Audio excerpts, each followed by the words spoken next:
आज के वीडियो में हम बात करेंगे छठ पूजा के बारे में, जिसमें ये कितने दिन का मनाया जाता है, इसकी मनाने का कारण क्या है और इसमें क्या कैसे क्या होता है, परंपरा क्या है, इसका व्रत कैसे रखा जाता है और छठ पूजा की विधि क्या हो सकती है। पहला दिन, दूसरा दिन, तीसरा दिन और चौथा दिन, इन सब दिनों में क्या क्या होता है, इस सब चीजों के बारे में बात करेंगे। चलिए वीडियो को स्टार्ट करते हैं। सभी को छठ महापर्व की हार्दिक शुभकामनाएं। जय छठी मैया। आज तो वीडियो नहीं पोस्ट हो रही है इस दिन, लेकिन इसके दूसरे दिन पोस्ट हो रही है। छठ पूजा कार्तिक मास की अमावस्या को दीपावली मनाने के तुरंत बाद मनाए जाने वाले इस 4 दिवसीय व्रत की सबसे कठिन और महत्वपूर्ण रात्रि कार्तिक शुक्ल षष्ठी की होती है। इसी कारण इस व्रत का नामकरण छठ व्रत हो गया। छठ पर्व षष्ठी तिथि का अपभ्रंश है। सूर्य षष्ठी व्रत होने के कारण इसे छठ कहा गया है। इस पर्व को वर्षों में 2 बार मनाया जाता है। पहली बार चैत्र में और दूसरी बार कार्तिक में। चैत शुक्ल पक्ष षष्ठी पर मनाए जाने वाले छठ पर्व को छैती छठवा, कार्तिक शुक्ल पक्ष षष्ठी मनाए जाने वाले पर्व को कार्तिक छठ कहा जाता है। पारिवारिक सुख, समृद्धि तथा मनोवांछित फल प्राप्ति के लिए यह पर्व मनाया जाता है। अब हम बात करेंगे छठ पर्व में सूर्य और छठी मैया की पूजा के बारे में। छठ पूजा में सूर्य देव की पूजा की जाती है और उन्हें अर्घ्य दिया जाता है। सूर्य प्रत्यक्ष रूप में दिखाई देने वाले देवता हैं, जो पृथ्वी पर सभी प्राणियों के जीवन का आधार है। सूर्य देव के साथ साथ छठ पर छठी मैया की पूजा का भी विधान है। सूर्य और छठी मैया का संबंध भाई बहन का है। मूल प्रकृति के छठे अंश से प्रकट होने के कारण इनका नाम षष्ठी पड़ा। वह कार्तिकेय की पत्नी भी हैं। षष्ठी देवी देवताओं की देवसेना भी कही जाती है। पौराणिक कथाओं के अनुसार षष्ठी की पहली पूजा सूर्य ने की थी। वैज्ञानिक दृष्टि से देखें तो षष्ठी के दिन विशेष खगोलीय परिवर्तन होता है। तब सूर्य की पराबैंगनी किरणें असामान्य रूप से एकत्र होती हैं और इनके कुप्रभावों से बचने के लिए सूर्य की ऊष्मा और प्रत्यूषा के रहते जल में खड़े रहकर छठ व्रत किया जाता है। पौराणिक मान्यता के अनुसार छठी मैया या छठी माता संतानों की रक्षा करती हैं और इन्हें दीर्घायु प्रदान करती हैं। शास्त्रों में छठी देवी को ब्रह्मा जी के मानस पुत्री भी कहा गया है। पुराणों में इन्हें मां कात्यायनी भी कहा गया है, जिनकी पूजा नवरात्रि में षष्ठी तिथि पर होती है। षष्ठी देवी को ही बिहार, झारखंड में स्थानीय भाषा में छठ मैया कहा गया है। अब हम बात करेंगे छठ पर्व परंपरा क्या होती है। यह पर्व 4 दिनों तक चलता है। भैया दूज के तीसरे दिन से यह आरंभ होता है। पहले दिन सेंधा नमक घी से बना हुआ अरवा चावल और कद्दू की सब्जी प्रसाद के रूप में ली जाती है। अगले दिन से उपवास आरंभ होता है। इस दिन रात में खीर बनती है। व्रतधारी रात में यह प्रसाद लेते हैं। तीसरे दिन डूबते हुए सूर्य को अर्घ्य यानी दूध अर्पण करते हैं। अंतिम दिन उगते हुए सूर्य को अर्घ्य चढ़ाते हैं। इस पूजा में पवित्रता का ध्यान रखा जाता है। लहसुन, प्याज ये सभी इस व्रत में वर्जित हैं। जिन घरों में यह पूजा होती है वहां भक्ति गीत गाए जाते हैं। आजकल कुछ नई रीतियां भी आरंभ हो गई हैं, जैसे पांडाल और सूर्य देवता की मूर्ति की स्थापना करना। उस पर भी रोशनाई पर काफी खर्च होता है और सुबह के अर्घ्य के उपरांत आयोजनकर्ता माइक पर चिल्लाकर प्रसाद मांगते हैं। पटाखे भी जलाए जाते हैं। कहीं कहीं पर तो ऑर्केस्ट्रा भी आयोजन होता है, परंतु भी साथ साथ दूध, फल, उदबत्ती भी बांटी जाती है। पूजा की तैयारी के लिए लोग मिलकर पूरे रास्ते की सफाई करते हैं। अब हम आगे बात करेंगे छठ व्रत कैसे होता है। छठ उत्सव के केंद्र में छठ व्रत है, जो एक कठिन तपस्या की तरह है। यह प्रायः महिलाओं द्वारा किया जाता है, किंतु कुछ पुरुष भी यह व्रत रखते हैं। व्रत रखने वाली महिला को परवैतनी भी कहा जाता है। 4 दिनों के इस व्रत में व्रती को लगातार उपवास करना होता है। भोजन के साथ ही सुखद शय्या का भी त्याग किया जाता है। पर्व के लिए बनाए गए कमरे में व्रती फर्श पर एक कंबल या चादर के सहारे ही रात बिताई जाती है। इस उत्सव में शामिल होने वाले लोग नए कपड़े पहनते हैं, पर व्रती ऐसे कपड़े पहनते हैं जिसमें किसी भी प्रकार की सिलाई की होती है। महिलाएं साड़ी और पुरुष धोती पहनकर छठ करते हैं। शुरू करने के बाद छठ पर्व को सालों साल तब तक करना होता है जब तक कि अगली पीढ़ी की किसी विवाहित महिला को इसके लिए तैयार न कर लिया जाए। घर में किसी की मृत्यु हो जाने पर यह पर्व नहीं मनाया जाता है। ऐसी मान्यता है कि छठ पर्व पर व्रत करने वाली महिलाओं को पुत्र रत्न की प्राप्ति होती है। पुत्र की चाहत रखने वाली और पुत्र की कुशलता के लिए सामान्य तौर पर महिलाएं यह व्रत रखती हैं, किंतु पुरुष भी यह व्रत पूरी निष्ठा से रखते हैं। आगे हम बात करेंगे छठ पूजा विधि कैसे होती है। छठ पूजा से पहले निम्न सामग्री जुटा लें और फिर सूर्य देव को विधि विधान से अर्घ दें। बांस की 3 बड़ी टोकरी, बांस या पीतल के बने 3 सूप, थाली, दूध और गिलास, चावल, लाल सिंदूर, दीपक, नारियल, हल्दी, गन्ना, सुथनी, सब्जी और शकरकंदी, नाशपाती, बड़ा नींबू, शहद, पान, साबुत सुपारी, कैराव, कपूर, चंदन और मिठाई। प्रसाद के रूप में ठेकुआ, मालपुआ, खीर, पूड़ी, सूजी का हलवा, चावल के बने लड्डू लें। आगे हम बात करेंगे सूर्य देव को अर्घ देने की विधि कैसे होती है।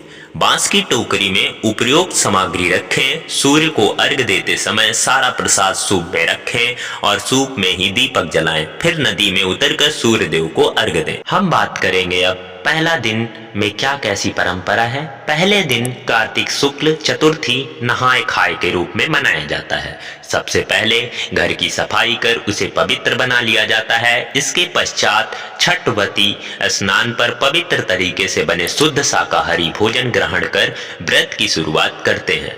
घर के सभी सदस्य व्रती के भोजनोपरांत ही भोजन ग्रहण करते हैं। भोजन के रूप में कद्दू दाल और चावल ग्रहण किया जाता है। यह दाल चने की होती है। दूसरे दिन लोहंडा और खरना। दूसरे दिन कार्तिक शुक्ल पंचमी को व्रतधारी दिन भर का उपवास रखने के बाद शाम को भोजन करते हैं। इसे खरना कहा जाता है। खरना का प्रसाद लेने के लिए आसपास के सभी लोगों को निमंत्रित किया जाता है। प्रसाद के रूप में गन्ने के रस में बने हुए चावल की खीर के साथ दूध, चावल का पिट्टा और घी चुपड़ी रोटी बनाई जाती है। इसमें नमक या चीनी का उपयोग नहीं किया जाता है। इस दौरान पूरे घर की स्वच्छता का विशेष ध्यान रखा जाता है। तीसरे दिन संध्या अर्घ में कार्तिक शुक्ल षष्ठी को दिन में छठ प्रसाद बनाया जाता है। प्रसाद के रूप में ठेकुआ, जिसे कुछ क्षेत्र में टिकरी भी कहते हैं, अलावा चावल के लड्डू, जिसे लडुआ भी कहा जाता है, बनाते हैं। इसके अलावा चढ़ावा के रूप में लाया गया सांचा फल भी छठ प्रसाद के रूप में शामिल होता है। शाम को पूरी तैयारी और व्यवस्था पर बांस की टोकरी में अर्घ का सूप बनाया जाता है और व्रती के साथ परिवार तथा पड़ोस के सारे लोग अस्ताचलगामी सूर्य को अर्घ देने घाट की ओर चल पड़ते हैं। सभी छठ व्रती एक नियत तालाब या नदी किनारे इकट्ठा होकर सामूहिक रूप से अर्घ प्रदान संपन्न करते हैं। सूर्य को जल और दूध का अर्घ दिया जाता है तथा छठी मैया की प्रसाद भरे सूप से पूजा की जाती है। इस दौरान कुछ घंटे के लिए मेले का दृश्य बन जाता है और चौथे दिन उषा अर्घ के रूप में कार्तिक शुक्ल सप्तमी की सुबह उदयमान सूर्य को अर्घ दिया जाता है। व्रती वहीं पुनः इकट्ठा होते हैं जहां उन्होंने शाम को अर्घ दिया था। पुनः पिछले शाम की प्रक्रिया की पुनरावृत्ति होती है। अंत में व्रती कच्चे दूध का शरबत पीकर तथा थोड़ा प्रसाद खाकर व्रत पूर्ण करते हैं। छठ पूजा का पौराणिक महत्व क्या होता है? छठ पूजा की परंपरा और उनके महत्व का प्रतिपादन करने वाली अनेक पौराणिक और लोक कथाएं प्रचलित है। जैसे कि रामायण की मान्यता क्या है? एक मान्यता के अनुसार लंका विजय के बाद राम राज्य की स्थापना के लिए कार्तिक शुक्ल षष्ठी को भगवान राम और माता सीता के उपवास किया और सूर्य देव की आराधना की। सप्तमी को सूर्योदय के समय पुनः अनुष्ठान कर सूर्य देव से आशीर्वाद प्राप्त किया था। महाभारत की मान्यता के अनुसार देखा जाए तो छठ पर्व की शुरुआत महाभारत काल में हुई थी। सबसे पहले सूर्य पुत्र कर्ण ने सूर्य देव की पूजा शुरू की। कर्ण भगवान सूर्य का परम भक्त था। वह प्रतिदिन घंटों कमर तक पानी में खड़े होकर सूर्य को अर्घ देता था। सूर्य की कृपा से ही वह महान योद्धा बना था। आज भी छठ में अर्घ दान की यही पद्धति प्रचलित है। कुछ कथाओं में पांडवों की पत्नी द्रौपदी द्वारा भी सूर्य की पूजा करने का उल्लेख है। वे अपने परिजनों के उत्तम स्वास्थ्य की कामना और लंबी उम्र के लिए नियमित सूर्य पूजा करती थी। पुराणों की मान्यता के अनुसार, एक कथा के अनुसार राजा प्रियव्रत को कोई संतान नहीं थी। तब महर्षि कश्यप ने पुत्रेष्टि यज्ञ कराकर उनकी पत्नी मालिनी को यज्ञाहुति के लिए बनाई गई खीर दी। इसके प्रभाव से उन्हें पुत्र हुआ, परंतु वह मृत पैदा हुआ। प्रियव्रत पुत्र को लेकर शमशान गए और पुत्र वियोग में प्राण त्यागने लगे। उसी वक्त भगवान की मानस कन्या देवसेना प्रकट हुई और कहा कि सृष्टि की मूल प्रवृत्ति के छठे अंश से उत्पन्न होने के कारण मैं षष्ठी कहलाती हूँ। राजन, तुम मेरा पूजन करो तथा और लोगों को भी प्रेरित करो। राजा ने पुत्र इच्छा से देवी षष्ठी का व्रत किया और उन्हें पुत्र रत्न की प्राप्ति हुई। यह पूजा कार्तिक शुक्ल षष्ठी को हुई थी। इसमें कुछ गीत की मान्यता भी दी गई है जो स्क्रीन पे आपको दिख रहा होगा। इस गीत में एक ऐसे ही तोते का जिक्र है जो केले के ऐसे ही एक गुच्छे के पास मंडरा रहा है। तोते को डराया जाता है कि अगर तुम इस पर चोंच मारोगे तो तुम्हारी शिकायत भगवान सूर्य से कर दी जाएगी, जो तुम्हें माफ नहीं करेंगे। पर फिर भी तोता केले को जूठा कर देता है और सूर्य के कोप का भागी बनता है। पर उसकी भार्या सुगनी अब क्या करे बेचारी, कैसे सहे इस वियोग को। अब तो न देव या सूर्य कोई उनकी सहायता नहीं कर सकते। आखिर पूजा की पवित्रता को नष्ट की है उसने। अब हम थोड़ा इस पे गहराई से विचार करेंगे कि सनातन धर्म और अन्य धर्मों के बारे से रिलेट करते हुए कि सनातन धर्म का कोई भी पर्व प्रकृति विरुद्ध नहीं हो सकता। जिस सनातन में वृक्षों, पौधों, वनस्पतियों, सूर्य, चंद्रमा, नवग्रह, जलाशयों सहित प्रकृति की पूजा पाठ का विधान हो, उन्हें ईश्वर तुल्य माना जाता हो, वह प्रकृति पूजक सनातन धर्म प्रकृति विरोधी हो ही नहीं सकता है। बात की जाए मंत्रों पर तो आपको स्क्रीन पर दिख रहा हुआ यह मंत्र अर्घ्य के समय बोला जाता है। किंतु पिछले कुछ वर्षों से सनातनियों के प्रकृति पूजक उत्सवों को पर्यावरण विरोधी, प्रकृति विरुद्ध बताकर उन पर नाना प्रकार के प्रतिबंध लगवाकर उन्हें समाप्त करने का षड्यंत्र रचा जा रहा है। दुनिया की एकमात्र प्रकृति पूजक सनातन धर्म संस्कृत को पर्यावरण विरोधी बताकर बदनाम करने की साजिशें रची जा रही हैं। एक तीर से दो निशाने साधे जा रहे हैं। एक हिंदुओं को बदनाम करना, उनका दूसरा सनातन रिवाज रीति को समाप्त कर आस्था पर चोट करना है। स्वयं हिंदुओं, सरकारों तथा अदालतों को सनातन उत्सवों को मनाने जाने के लिए मूल अर्थ का ज्ञान न होना, उसमें छिपे निहित भाव को न समझने के फलस्वरूप सनातन विरोधी शक्तियां अपने उद्देश्यों में सफल हो रही हैं। जलाशयों के घाटों पर मनाया जाने वाला छठ पर्व जलाशयों को दूषित करने हेतु नहीं, बल्कि साफ सफाई हेतु मनाया जाने वाला पर्व है।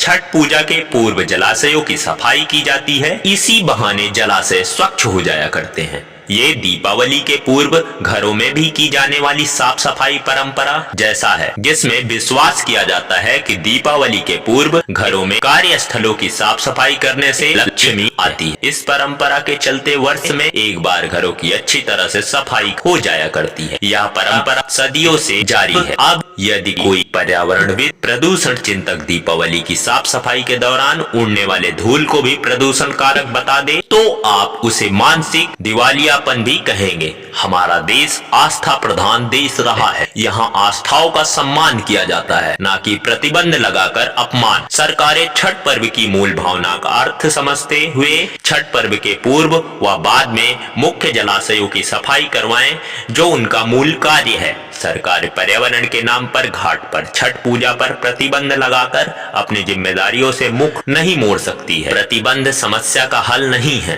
प्रतिबंध से ना आस्था बचेगी, ना जलाशय, ना ही पर्यावरण। यदि पर्यावरण प्रेमियों, प्रदूषण चिंतकों का मुख्य उद्देश्य जलाशय रक्षण ही है बजाय सनातन आस्था पर चोट के, तो उन्हें स्वयं सरकारों पर दबाव डालना चाहिए, स्वयं आगे आना चाहिए जलाशयों की सफाई हेतु बजाय छठ पूजा पर अनावश्यक प्रतिबंध के। यही उचित हल भी है, जिससे पर्यावरण व आस्था दोनों सुरक्षित रहेगी। यही छठ पर्व का मूल भाव है, यही सनातन का मूल भाव है। साजिशों की यह डोर छठ पूजा तक आन पहुंची थी, लेकिन पूर्वांचली बधाई के पात्र हैं जिन्होंने नरेटिव के समक्ष झुके बिना छठ पूजा उत्सव को बचा लिया। सभी को छठ पूजा की बहुत बहुत शुभकामनाएं। आज के लिए बस इतना ही, मिलते हैं अगले वीडियो में, तब तक के लिए जय हिंद, जय इंसानियत।